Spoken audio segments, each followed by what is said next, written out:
ನಾನು ಇದನ್ನ ಧಾರ್ಮಿಕ ಕಾರ್ಯಕ್ರಮ ಅಂತ ಈ ಕಾರ್ಯಕ್ರಮವನ್ನು ರೂಪಿಸಲಿಲ್ಲ. ಮನುಷ್ಯನ ಬದುಕಿಗೆ ಸೂರ್ಯ, ಚಂದ್ರ, ಭೂಮಿ, ನೀರು, ಗಾಳಿ ಇವೆಲ್ಲ ಕೂಡ ನಮಗೆ ಇಲ್ಲದೆ ನಾವು ಯಾರು ಬದುಕಲಿಕ್ಕೆ ಸಾಧ್ಯ ಇಲ್ಲ. ನಮಗೆ ಬೆಳಕನ್ನು ಕೊಡುವಂಥ ಸೂರ್ಯನಿಗೆ, ಗಾಳಿ ಕೊಡುವಂಥ ವಾಯುವಿಗೆ, ನಮ್ಮ ಜೀವನದಲ್ಲಿ ನಮ್ಮ ರಕ್ತಗಳು ಹರಿಬೇಕಾದ್ರೆ ನೀರು, ನೀರಿಲ್ಲ ಅಂತ ಅಂದರೆ ರಕ್ತ ಆ ಕೆಂಪಿನ ಅಂಶಕ್ಕೆ ಶಕ್ತಿ ತುಂಬಲಿಕ್ಕೆ ಸಾಧ್ಯ ಇಲ್ಲ.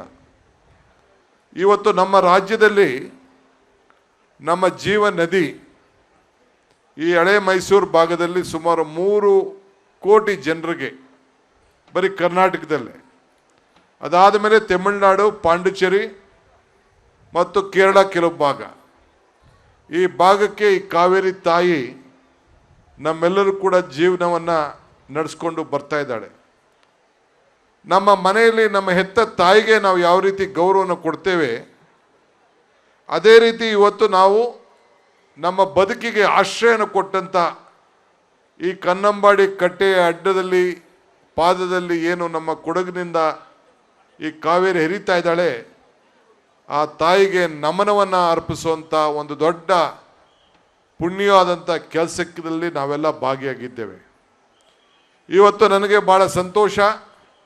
ಸಿದ್ಧಗಂಗಾ ಶ್ರೀಗಳು, ನಿಶ್ಚಲಾನಂದ ಶ್ರೀಗಳು, ಆದಿ ಚುಂಚನಗಿರಿ ಶ್ರೀಗಳ ಪರವಾಗಿ ನಮ್ಮ ಸೋಮನಾಥ ಶ್ರೀಗಳು ಎಲ್ಲ ಕೂಡ ಇವತ್ತು ಬಂದು ಈ ಒಂದು ಐತಿಹಾಸಿಕ ಸಭೆಗೆ ಪಾಲ್ಗೊಂಡಿದ್ದಾರೆ.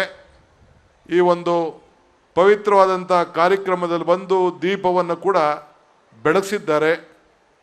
ಇದು ಮುಂದಕ್ಕೆ ಇದೊಂದು ಎಲ್ಲಿ ಮಟ್ಟಕ್ಕೆ ಬೆಳೀತದೆ ಅನ್ನೋದನ್ನು ನಾನು ಮಾತಾಡೋದಿಲ್ಲ. ನಾವ್ಯಾರೂ ಶಾಶ್ವತವಾಗಿ ಇರಲಿಕ್ಕೆ ಸಾಧ್ಯ ಇಲ್ಲ. ನಮ್ಮ ಬದುಕು ಕ್ಷಣಕ್ಕೆ ಕೆಲವು ವರ್ಷಗಳ ಮಾತ್ರ ನಾವಿರ್ತೇವೆ.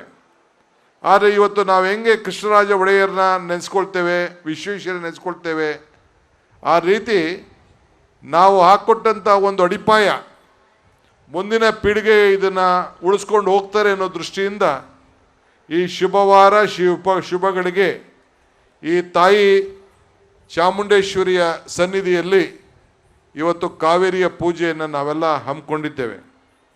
ನಮ್ಮ ಕಣ್ಣಿಗೆ ಇವತ್ತು ಭಾಳ ಹಬ್ಬ ಕಾಣ್ತಾ ಇದೆ, ಮನಸ್ಸಿಗೆ ನೆಮ್ಮದಿ ಬರ್ತಾ ಇದೆ. ಕಾವೇರಿಗೆ ಗೌರವನ ಕೊಟ್ಟು ನಾಡಿನ ಜನತೆಗೆ ಆಶೀರ್ವಾದವನ್ನು, ಧನ್ಯವಾದವನ್ನು ಅರ್ಪಿಸಲಿಕ್ಕೆ ನಾವೆಲ್ಲ ಇಲ್ಲಿ